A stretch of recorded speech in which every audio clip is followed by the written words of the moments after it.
जय गुरुदेव। गुरुर्ब्रह्मा गुरुर्विष्णु गुरुदेवो महेश्वरः। गुरुः साक्षात् परब्रह्म तस्मै श्री गुरुवे नमः। अर्चनी वंदनी प्रातः स्मरणी परम पूजनीय गुरुदेव के चरणों में बारंबार वंदन कर आरंभ करते हैं।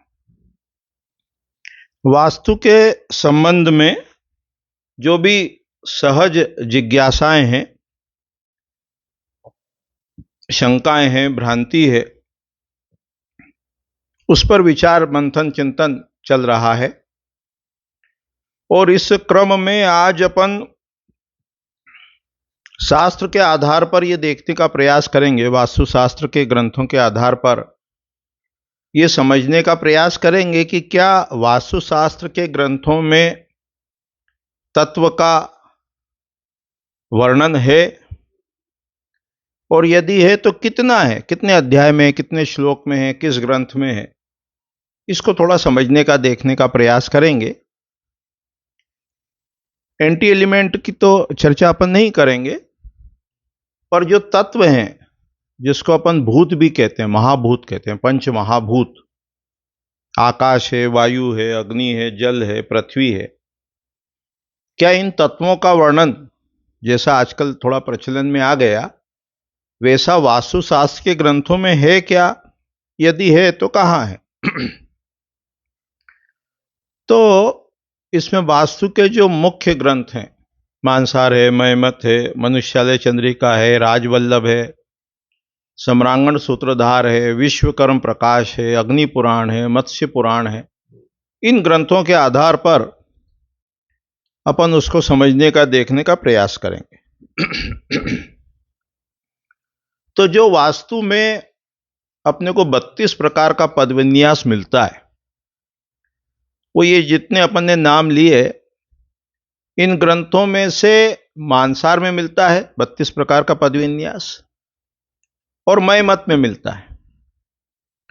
अन्य ग्रंथों में पूरे 32 प्रकार का पदविन्यास नहीं मिलता है, कामिका आगम में है।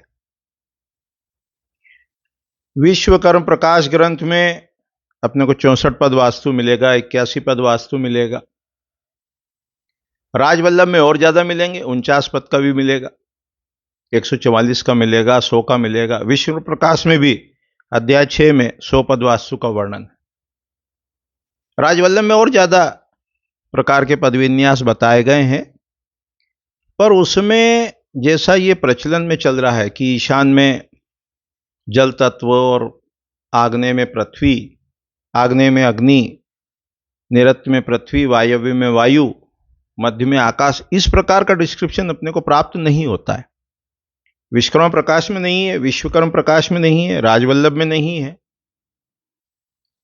विश्वकर्म प्रकाश में तो नॉर्थ ईस्ट कॉर्नर जो है वो शिखी का पद है, और शिखी अर्थात अग्नि।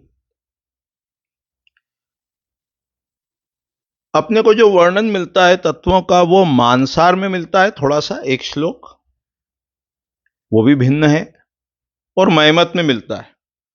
तो मानसार ग्रंथ का जो 7वां अध्याय है, उस 7वें अध्याय के 27वें श्लोक में जो वर्णन अपने को प्राप्त होता है वो पश्चिम दिशा का सूत्र जलेश, ये वरुण वाला, उत्तर दिशा का सूत्र चंद्र, पूर्व दिशा का सूत्र आदित्य, और दक्षिण का सूत्र यम होता है। ऐसा डिस्क्रिप्शन मिलता है श्लोक क्रमांक 26-27 में। उसी में यह बताया है 29वें श्लोक में कि ईश पद के देवता शिव हैं, आग्नेय के अग्नि है, वायु कोण के पवन है, और नैऋत्य के गगन है। गगन मिले नैऋत्य में, इस प्रकार का पदविन्यास मिलता है। ऐसा ही जो डिस्क्रिप्शन है अपने को मयमत ग्रंथ के 7वें अध्याय के 24वें श्लोक में मिलता है। उसमें विदिशा के क्रम से बताया जल, अग्नि, आकाश।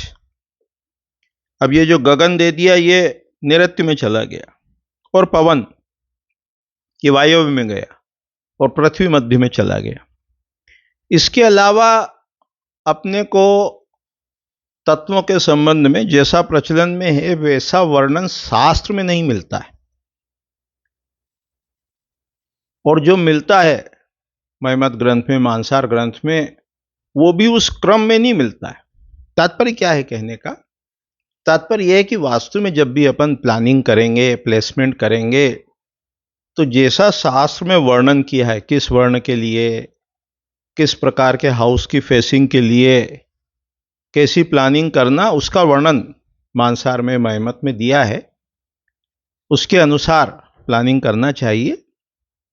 और वास्तुशास्त्र के जो ग्रंथ हैं वो प्रकृति के अनुरूप, व्यक्ति की प्रकृति और जो प्रकृति है उसके सामंजस्य रखते हुए कि एक अध्ययन अध्यापन करने वाला व्यक्ति है जिसको शास्त्र में ब्राह्मण कहा, उसके लिए कैसे प्लानिंग करना, एडमिनिस्ट्रेटर क्षत्रिय के लिए कैसे प्लानिंग करना, वैश्य बिजनेसमैन के लिए कैसे प्लानिंग करना,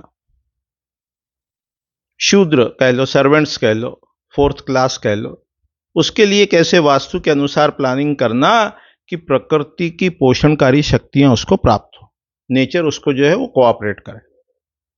इसी प्रकार वास्तु के ग्रंथों में डिस्क्रिप्शन है, घर कैसे बनाना, रॉयल पैलेस कैसे बनाना, ऑफिस, फैक्ट्री, इंडस्ट्रीज, जो अपन इसके आधार पर जब एनालिसिस करेंगे, विश्लेषण करेंगे तो उनको कैसे बनाना, टाउन प्लानिंग कैसे करना, विलेज प्लानिंग कैसे करना, तो इसका डिस्क्रिप्शन अपने को शास्त्र में प्राप्त होता है।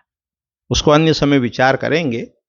अभी तो ये मानसार जो ग्रंथ है जिसमें 5185 श्लोक हैं, 5185, उसमें से हार्डली 1 या 2 श्लोका में तत्वों का या एलिमेंट का डिस्क्रिप्शन है।